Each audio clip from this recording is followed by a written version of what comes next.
মিথ্যে এমন এক ভয়াবহ জিনিস যে এই মিথ্যে তোমাকে পাপের দিকে ধাবিত করতে থাকে, পাপের দিকে হাঁটাতে থাকে। ওয়া ইন্নাল ফুজুরা ইয়াহদি ইলান নার, আর এই পাপের পথে হাঁটতে হাঁটতে একসময় তুমি জাহান্নামের দরজায় চলে যাবে। আল্লাহ তাআলা আমাদের হেফাজত করুন। ওয়া মা ইয়াজালু রাজুলু ইয়াকযিব ওয়া ইয়াতাহাররাল কাযিব হাত্তা ইয়াকতুবা ইনদাল্লাহি কাযযাবান।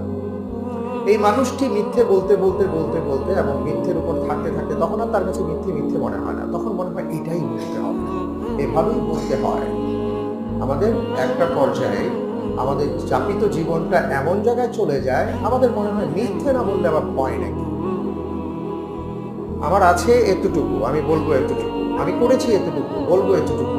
এই যে এইভাবে বলতে বলতে এমন একটা পর্যায়ে আমরা চলে যাই, রাসূল সাল্লাল্লাহু আলাইহি ওয়াসাল্লাম বলেন যে এই লোকটার অবস্থাটা হলো এমন যে আল্লাহ রাব্বুল আলামিনের দরবারে তার